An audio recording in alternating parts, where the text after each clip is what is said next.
Assalamualaikum warahmatullahi wabarakatuh. Salam sejahtera bagi kita semua yang ada di studio dan yang menyaksikan tayangan ini secara online. Saya Anila. Dan saya Dodi.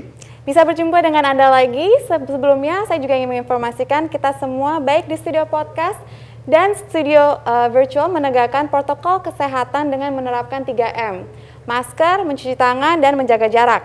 Ini adalah bagian dari penegakan protokol kesehatan di era new normal ini dan CIMB Niaga Syariah benar-benar menerapkan protokol tersebut untuk keselamatan kita bersama ya. Dan acara Syariah CIMB Niaga Syariah Series dengan topik Sustainable Life hari ini bersama khusus untuk Anda semua nasabah yang setia menemani kita dan juga yang mengalami masa pandemi ini. Dan kami percaya kita semua dapat melalui ini semua bersama dan insya Allah pandemi ini akan segera berakhir segera. Dengan ini kita mulai dengan topik kita hari ini yaitu Sustainable Life.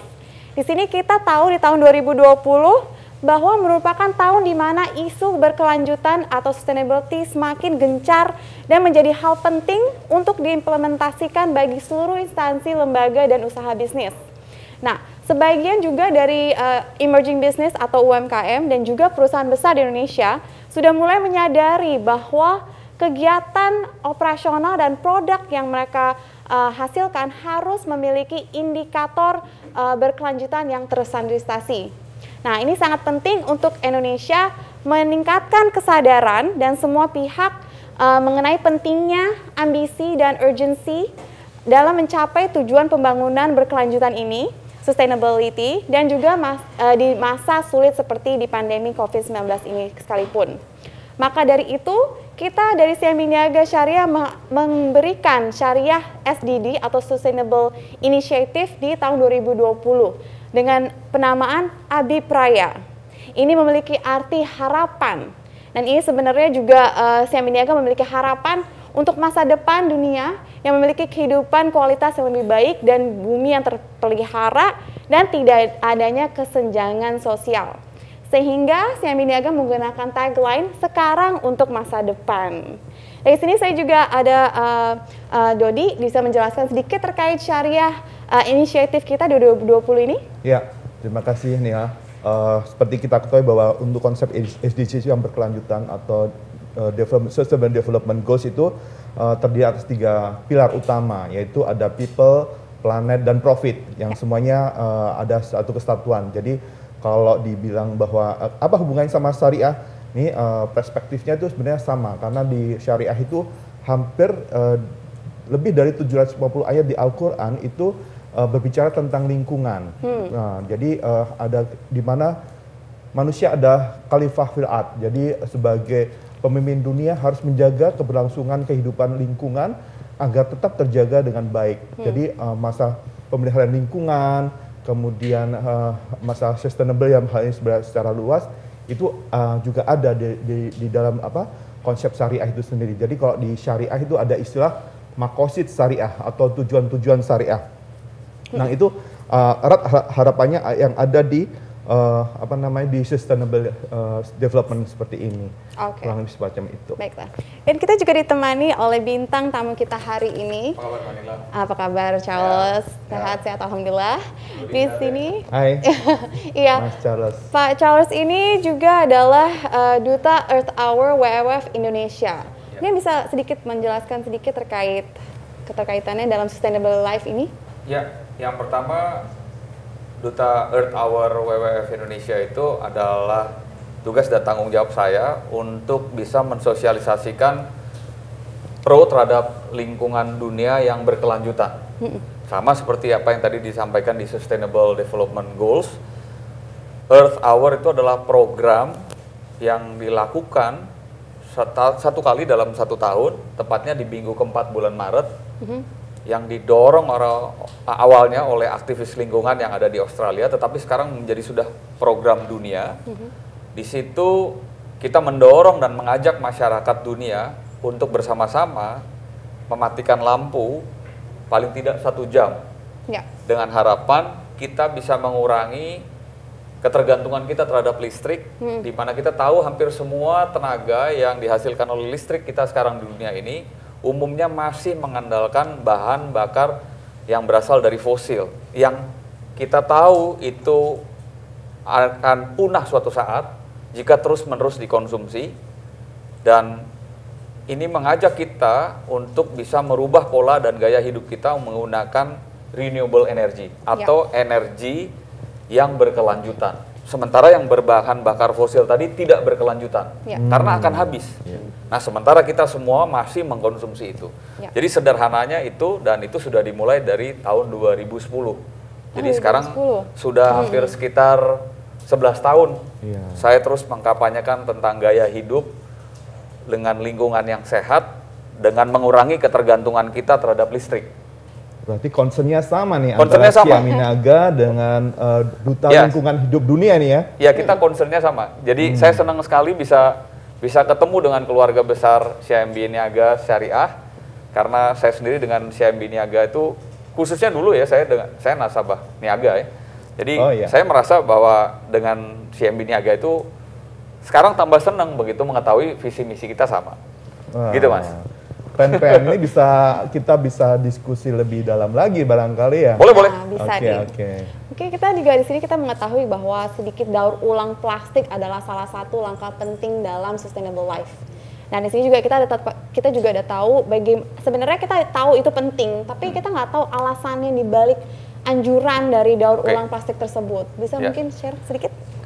Kita sama ya, jadi isu-isu dan keprihatinan kita terhadap kondisi dunia hari ini, di mana kita mulai merasakan dan melihat langsung bahwa dunia yang kita tempati sekarang ini tidak seideal dunia yang kita tempati ketika kita puluhan tahun lalu, ketika kita lahir, di mana keadaan-keadaan itu masih baik. Kita mulai lihat sekarang terjadi cuaca yang tidak bisa ditentukan. Yang dahulu musim apa yang disebut dengan perubahan cuaca ekstrim. Kita dahulu bisa memprediksikan bahwa yang namanya musim kemarau itu datangnya di bulan ini, musim hujan di bulan ini. Tapi sekarang sudah mulai tertukar-tukar dan sudah mulai terjadi begitu banyak keadaan yang tidak kita harapkan. Jadi perubahan cuaca ekstrim dan lain sebagainya. Lalu kita juga bisa lihat sekarang dunia kita ini makin kotor, karena tidak ada tata kelola pembuangan sisa kegiatan kita berkehidupan dengan baik. Salah satunya adalah yang tadi kita sebut plastik recycle. Karena bahan apa saja produk yang kita gunakan yang berasal dari plastik, kita mengetahui bahwa plastik ini adalah sumber yang susah dan sulit didaur ulang. Sementara semua produk idealnya supaya membuat bumi kita ini tadi sehat, tadi disebut people, planet, dengan profit. Jadi planet, kita bicara dulu soal planet. Kita ini hidup di dunia ini bukan hanya untuk diri kita. Itu prinsip-prinsip orang yang pro kepada lingkungan, termasuk kita. Jadi kita harus paham bahwa kita lahir di dunia ini diberkati oleh Tuhan, hidup bukan hanya untuk diri kita. Tapi kita juga harus berpikir bahwa kita hadir di dunia ini hanya sementara. Kita akan pergi. Karena yang pasti itu dalam kehidupan adalah, salah satunya adalah kehidupan dan kematian. Nah, tapi setelah kita mati atau setelah kita meninggal, akan ada orang-orang lain, generasi anak cucu kita, yang hidup di belakang kita. Kalau kita masih membiarkan ketidakteraturan lingkungan hari ini di dunia seperti sekarang, berarti kita bisa dikatakan manusia yang egois. Bisa kita dikatakan atau dikategorikan sebagai manusia yang hanya mementingkan diri kita sendiri tanpa mementingkan kepentingan anak cucu kita. Limbah plastik dan penggunaan bahan-bahan plastik yang tidak bisa didaur ulang itu akan merepotkan generasi di belakang kita. Betul. Karena hari ini kita lihat salah satu persoalan di dalam mengurai limbah plastik adalah mahalnya pihak pengurai itu membedakan mana sampah plastik, mana sampah kering, mana sampah basah. Jadi kalau kita dari rumah tangga kita sudah tahu bahwa kalau kita membuang sampah, kita gabungkan plastik dengan sampah-sampah lain dan itu akan sangat mahal bagi pengurainya. Harusnya kita mau ikut membantu, mulai mengkategorikan ini loh sampah plastik kita, ini loh sampah kering kita, ini loh sampah basah kita. Jangan dicampur, sampah plastik, sampah kertas, sampah basah. Jadi ini akan memudahkan proses mereka untuk bisa langsung mendaur ulang. Karena kalau si pihak pengurai sampah plastik itu menemukan sampah plastik kita masih bercampur dengan yang lain, itu dia akan membebankan kepada negara atau siapapun pembuang sampah itu lebih mahal dan lebih lama. Betul.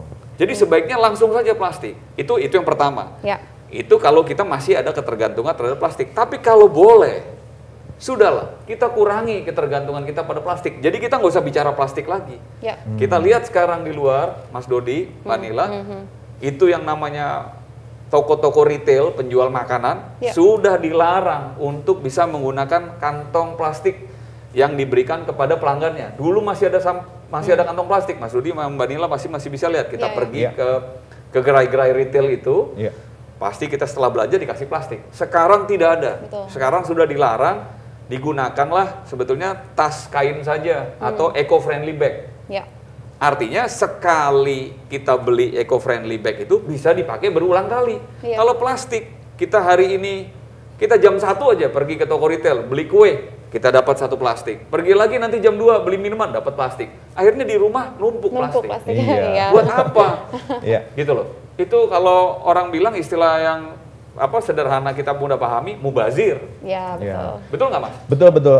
Dan Nila mungkin bisa dikoreksi bahwa di CMB Niaga di office-nya itu sudah sudah ada mulai digalakkan tentang green office ya, di mana karyawannya sudah menggunakan tumbler, nggak boleh lagi pakai plastik-plastik. Nah, straw-nya pakai udah pakai stainless gitu ya. Bisa dipakai ulang. Kemudian ada pemilihan sampah-sampah kalau di ini ya, Jadi dibagi ya, dibagi mana yang untuk kering, basah, dan mana yang bisa recycle, yang plastik gitu ya. Jadi itu sebenarnya adalah salah satu upaya dari CMB Niaga dan CMB Niaga Syariah untuk penggunaan pengelolaan plastik lebih baik lagi gitu ya. Paperless juga ya, kita sudah banyak mengurangi penggunaan kertas-kertas ya di kantor. Betul. Kita udah mulai pakai dokumen online ya. Dokumen online. Ya, semua nggak pengiriman laporan keuangan nasabah juga sudah email kan? Ya, sebagai email. Kemudian kita udah digital ya, untuk dokumennya udah digitalize gitu ya. Ya. That's good. Itu yang disebut dengan, menurut saya, apa yang disebut dengan plastic recycle. Jadi saya menganjurkan kepada kita semua, nasabahnya CMB Niaga Syariah, nasabah keluarga besarnya CMB Niaga, yuk kita jangan lagi egois. Kita kalau minum bawa botol sendiri, bawa tumbler sendiri, gitu loh. Kalaupun misalnya urgent, kita harus mampir ke salah satu toko atau gerai retail yang ada di pinggir jalan, beli, tuangkan ke tumbler kita, plastiknya tinggalkan ke mereka, biar mereka yang recycle. Jadi jangan kita bawa semua ke mobil kita. Ya kita yang bawa aja tempat penampungan plastik, tempat penampungan air dalam ukuran besar. Terus kita punya tumbler. Saya selalu melakukan begitu di mobil saya. Jadi saya kalau memang sudah kepepet di pinggir jalan, saya nggak mau bawa sampah plastik saya ke mobil saya. Saya letakkan itu di toko tempat saya membeli, tapi saya pindahkan. Gitu, Mas Syarif mau tanya nih, kan kaca sama Duta Lingkungan Hidup Dunia gitu ya. Ada lampu dipadamkan di bulan Maret itu ya, yang 1 jam kok nggak salah, jam 9 sampai jam 10 jam gitu 10 malam. Nah, kan ada WWF juga nih, Duta WWF juga boleh dikupas sedikit ya. Karena kalau WWF kan itu melindungi satwa yang langka, liar yang supaya tetap ada di muka bumi ini ya. Itu mungkin bisa dijelaskan sedikit, nanti coba kita combine di CMB Niaga ini kan kita juga concern dengan SDG seperti itu ya. Nah, lingkungan, kita konsep lingkungan, kita pembiayaan ya. Nila mungkin nanti bisa tambahkan bahwa kita pembiayaan atau financing yang diberikan ke nasabah CMB Niaga itu, terutama CMB Niaga Syariah itu sudah mengutamakan yang eco-friendly nih, harus ramah lingkungan gitu ya, harus istilahnya adalah sustainable financing lah dalam hal ini, atau green banking, green financing, istilah semacam itu. Mungkin bisa kita kolaborasikan semacam itu. Gimana Mas Syarif, bisa dijelaskan? Jadi intinya Sustainable Development Goals itu mendukung prinsip dunia yang bisa berlangsung berkelanjutan. Di mana dunia itu sebagai rumah bukan hanya rumah milik satu orang, tapi rumah kita bersama. Ini adalah ekosistem kehidupan yang paling tinggi yang memungkinkan semua orang bisa mendapatkan equal treatment dan equal rights.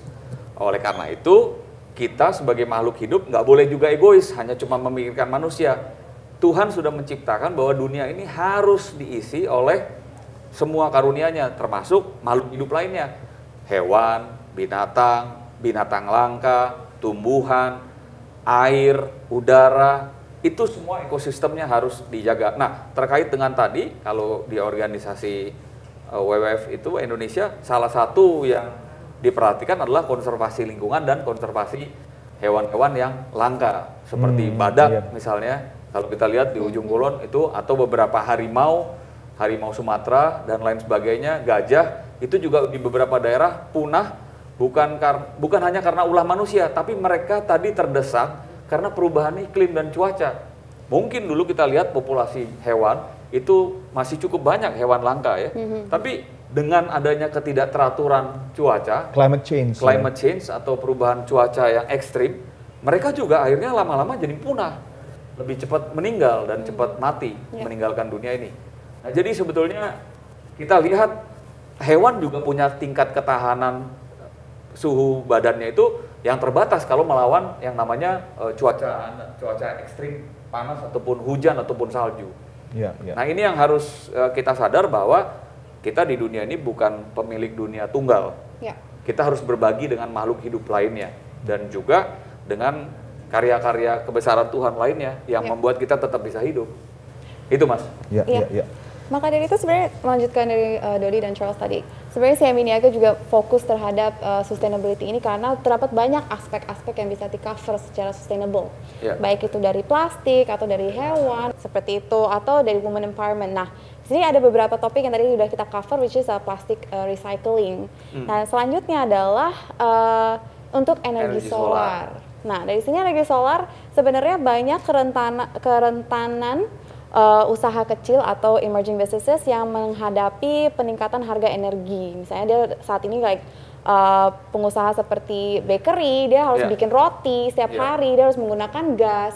Itu kan juga biaya yang mereka keluarkan. Nah, di sini kita ada beberapa mungkin solusi nanti ke mereka yang bisa kita berikan ke depannya. Nah, mungkin ada yang bisa di-share dari energi solar? Ya, dari energi solar ini juga termasuk salah satu renewable energy yang kita harapkan bisa mengurangi ketergantungan manusia terhadap listrik. Karena kita sejak dulu sudah diajarkan oleh pendahulu-pendahulu kita, kalau mau menyalakan listrik, kalau mau menyalakan apapun benda yang sifatnya elektronik ataupun benda-benda lain, pakailah apa yang disebut dengan listrik ataupun mungkin bahan bakar gas. Dan semua ini nggak ramah lingkungan. Kenapa nggak ramah lingkungan? Karena tadi bahan bakar dasarnya itu diambil dari apa yang ada di bawah laut atau di bawah bumi ini, apa yang disebut dengan bahan bakar fosil. Dan bahan bakar fosil itu jumlahnya limited, tapi kita terus ambil. Dan ketika itu digunakan, bahan bakar fosil itu dibakar, itu kalau kita lihat pabrik-pabrik ada polusi. Nah, bahan bakar fosil tadi, seperti katakanlah kita menggunakan mobil yang kita gunakan sekarang, kan belum banyak mobil listrik. Mobil ini masih mobil berbahan bakar, bahan bakar gas, bahan bakar yang kita pakai, bahan bakar mesin. Nah, ketika itu mengalami pemanasan di mesin, dan setelah itu buang itu kan dia buang karbon dioksida. Dia buang karbon dioksida itu ke atas. Ke atas ini ke udara. Di mana sebetulnya di udara ini tidak boleh terlalu banyak karbon dioksida. Maka akhirnya kita disebut, mungkin pernah dengar istilah rumah kaca. Karena semua orang memakai listrik, memakai bahan bakar fosil, dibakar, naik dia ke atas. Dan di atas ini atmosfer permukaan udara itu dipenuhi oleh karbon dioksida. Yang itu akan membuat hujan sekalipun sulit untuk bisa membuat bumi ini dalam keadaan yang sejuk. Jadi kita disebut seperti rumah kaca. Karena seolah-olah kita di atas kita itu kayaknya itu awan atau langit, bebas gitu. Padahal sebetulnya analoginya adalah kita sedang mengunci diri kita sendiri dengan pembuangan sisa penggunaan bahan bakar kita. Maka akhirnya kita paling tidak jadi merasa seperti keracunan. Nah, di situ mulai masuk tuh hujan tidak teratur, kemarau tidak teratur. Karena tadi tidak ada manajemen di dunia ini untuk mengelola ini. Tata kelola dunia yang berkelanjutan itu tidak ada. Lahirlah SDGs. Lahirlah Sustainable Development Goals. Kurang lebih seperti itu. Energi yang lebih ramah lingkungan atau yang disebut friendly gitu. Eco-friendly. Nah, itu makanya tadi kalau kami sebagai banker untuk kita utamakan juga sebenarnya yang ramah lingkungan, misalnya meminta pembiayaan istilahnya, meminta pembiayaan yang solar cell atau surya panel atau untuk kaitan sama renewable energy itu salah satu menjadi poin utama yang didukung. Kita dukung karena kan ini bagian dari kita dukung SDGs tadi, lingkungan tadi kan. Jangan sampai ada mengganggu temperatur dunia menjadi naik, climate change tadi. Kita gitu lihat di beberapa daerah sebagai tambahan, saya kebetulan ingat ya, karena 3 bulan lalu saya juga pergi ke Sumatera Barat. Yang juga didukung itu adalah pembangkit listrik tenaga air. Tenaga hydro ya? Iya, hydro. Gitu loh. Atau ya disebut pembangkit listrik tenaga air atau hydro. Karena tadi menggunakan sesungguhnya sumber-sumber energi yang ramah lingkungan, dan ini ramah lingkungan, Mas. Betul. Nggak ada pembuangan tadi. Betul. Saya pergi ke sana nggak ada yang dibakar-bakar naik dibuang ke udara tuh nggak ada, Mas. Iya, Gitu loh. hydro ya. Hydro. Iya. Kebetulan juga tadi juga kemarin saya juga cek juga nasabah kita juga ada yang support renewable energy juga, dan juga ada plastik recycling juga. Tadi recycling yang tadinya plastik-plastik digunakan sebagai tali rafia, dan juga ada juga plastik-plastik yang digunakan menjadi seed plastik, di mana di tumbuhan itu tumbuh dalam plastik itu sendiri. Dan juga salah satunya juga tadi energi terbarukan. Yes, betul.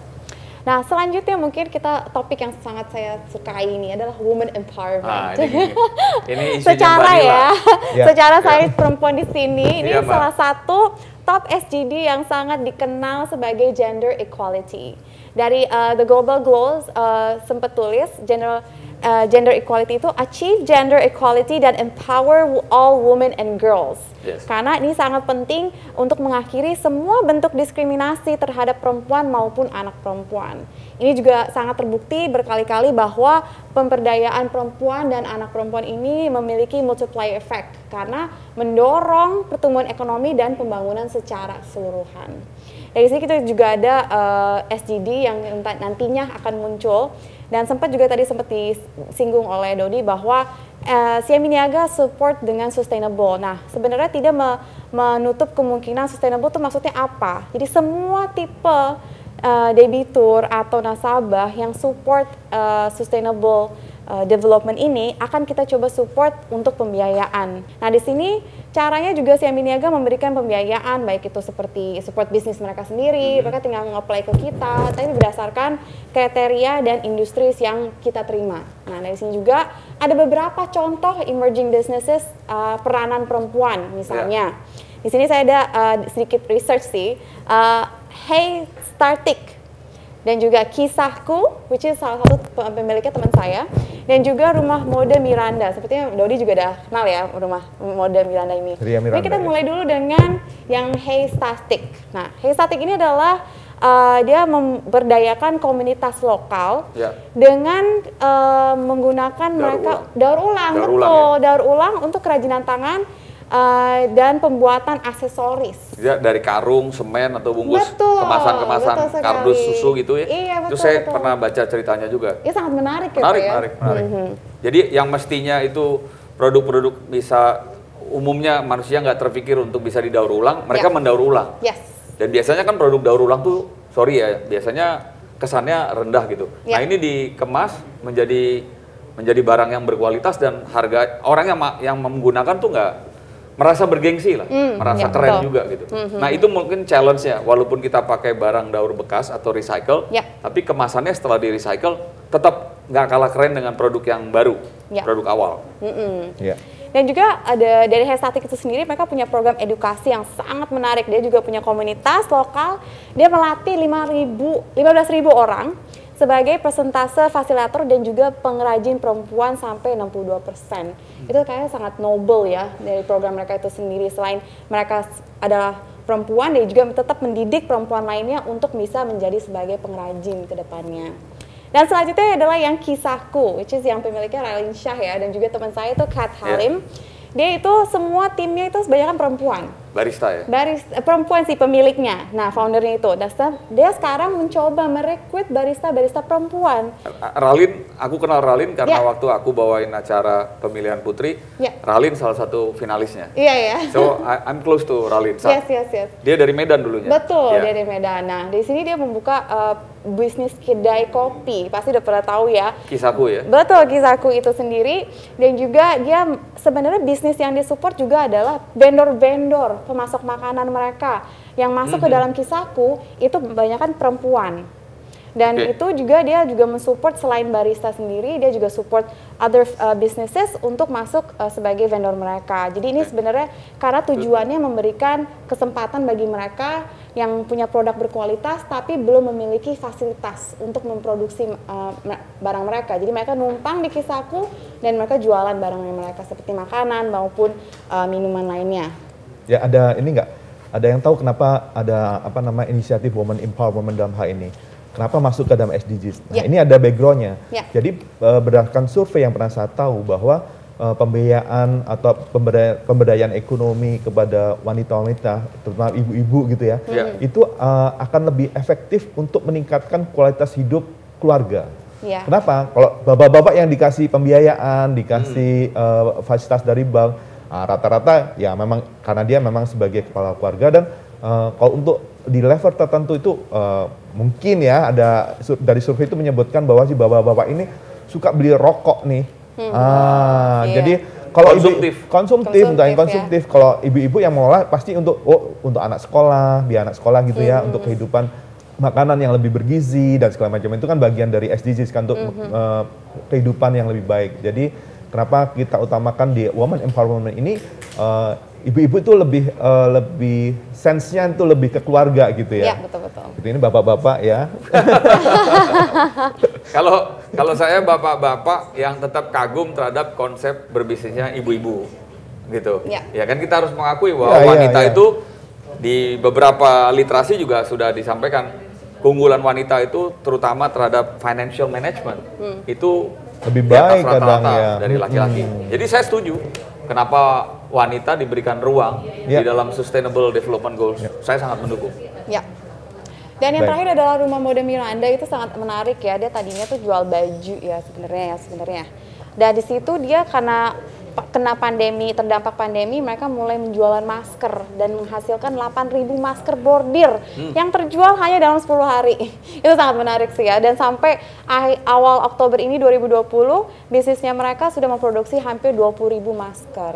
Nah, ini sangat menarik dan juga dia membuat kerjasama dengan Kaya ID, di mana dia memproduksi masker itu sendiri dan diberikan kepada perempuan-perempuan yang kerja di pasar tradisional di Yogyakarta. Itu salah satunya. Untuk sustainability ini sebenarnya kita topiknya sudah kita cover semua dan ada beberapa sebenarnya banyak lagi sustainability hal project atau divisi atau industri yang bisa kita bahas mungkin di lain kesempatan. Ya, karena seingat saya sama Mas Dodi juga ya, kalau nggak salah inisiatifnya SDGs itu ada sekitar 17 ya Mas 17, ya? Betul. Sementara yang tadi kita bahas mungkin baru beberapa hal saja. Menarik kalau suatu saat bisa kita ngobrol lagi tentang SDGs mungkin di itu. series kemudian ya selanjutnya. Ya, saya ingin tambahkan bahwa ini kan ada keterkaitan antara SDGs dengan Islamic financing gitu ya, di mana sebenarnya Islamic financing itu mempromosikan konsep ekonomi, jadi beyond economic system sendiri, di mana di dalamnya itu ada yang tadi saya sampaikan bahwa ada 750 ayat yang concern terhadap lingkungan hidup, pelestariannya ya, itu dalam rangka juga melestarikan kehidupan yang lebih baik ya. Jadi Islamic finance juga tidak hanya berorientasi hanya profit saja, tetapi juga pada lingkungan. Jadi kalau yang bertentangan pasti tidak boleh lah di situ ya. Itu yang ada beberapa prinsip-prinsip syariah yang mungkin bisa di highlight dalam hal ini. Jadi kenapa antara frameworknya di SDGs dan Islamic finance itu saling kolaboratif, saling support dalam hal ini. Baiklah, kita sudah hampir di penghujung acara. Pertama saya berterima kasih Charles terima kasih, sudah hadir di sini, Mas Saras, memberikan insight dari Earth Hour dan juga secara ramah lingkungan secara keseluruhan. Terima kasih kepada seluruh nasabah yang sudah setia dan mempercayai CME Niaga Syariah sebagai salah satu bank pilihan Anda. Semoga kita juga bisa ketemu lagi di lain kesempatan di sharing CME Niaga Syariah series selanjutnya. Saya Anila dan saya Dodi. Undur diri. Salam sehat, stay healthy, stay safe, and solid lawan COVID. Satu lagi, salam SDGs. Salam SDGs. Yes. Assalamualaikum warahmatullahi wabarakatuh. Waalaikumsalam warahmatullahi wabarakatuh. Terima kasih Mas Dodi. Terima kasih ya. Terima kasih. Salam sehat buat kita semua.